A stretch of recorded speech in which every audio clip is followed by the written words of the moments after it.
start with the experience outside in, but then on the technology side, you kind of got to start on the inside and go out. If my core systems don't support what I'm attempting to do, these front ends aren't going to make any sense to anybody. Yes. So that's where the architects need to come in from the bottom up, understanding the end game that you desire. Great. Ruben has spent some time, and I heard him talk about how he gets the teams to work together, so I thought it would be interesting for Ruben to share the thought, how we get the teams to work together. You know, what I'll try to do is kind of compare and contrast before and after the left-hand side of the chart and the right-hand side of the chart. The fundamental point here, I read an author that defined leadership as the skill set or the need to create change, get people to move from one place to another, and management is actually the skill set of managing complexity. This is a sum of both. But if you don't have the leadership and the organizational change management wherewithal to do what we're describing, it's going to be a significant challenge for you.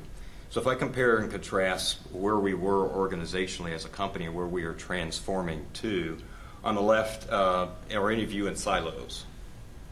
Do any of you feel like the work kind of moves from Ben to Shiva to Ruben to we don't know where it went, right? And it's very difficult to understand who did what last and who really was accountable for any kind of solution.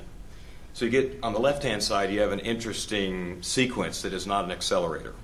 Every time we hand something off to somebody and wait for them to deal with it, that's going to slow you down if you can find out where it ended up in your organization. It's an interesting accountability model. Things kind of flow downhill where I've lived most of my life, right? And so there's not a fair shared accountability. So if you look at the right-hand side, you actually do have represented here the circles that you see. Business, partner, IT. And we'll talk about that more in just a moment. The piece I left off this slide, mea culpa, is the customer and the agent. And so what we do now on the right-hand side versus the left is we engage all of those in our delivery. The customers, the agents, IT, business, and the partner from the beginning.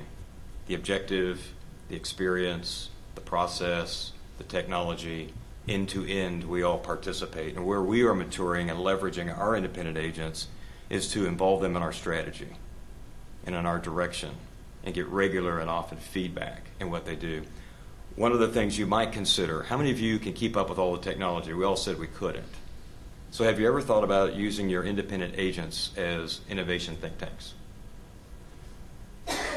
Or do you feel like you're not harnessing the power of that, you're constraining them? Please don't download that on your machine, and please don't connect that to my technology because you're really going to screw it up.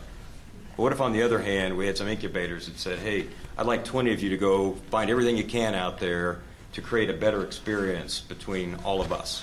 And if you find something that works, 80% of them will fail. But as a carrier, we can take the 20% and invest in scaling that for the entire enterprise. So just a different orientation on how the whole team operates. As it relates to partners, you can no longer think of some of the folks around you that you work with as contractors or vendors. You won't be successful. You need to think of them as strategic partners because that's how you're going to get connected to all this technology. And by the way, no offense to any of these distinguished gentlemen, no one of them can figure it out on their own either. So we're going to have a very interesting set of partnerships in our future. You know, are you going to be in the experience business or are you just going to be in the underwriting business? Are you going to then have to partner with somebody else who's in the experience business as these folks are investing in the front end, or you want to be in both businesses, and how might you partner with somebody to help you be successful?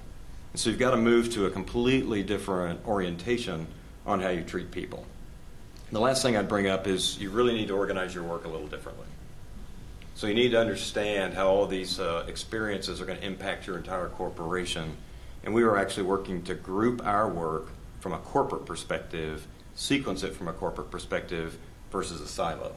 And so we actually have organizational entities within Erie that help to see where we might have disconnects in terms of what we want to do to create that experience as well as advance our product, state expansion, and our processing efficiencies.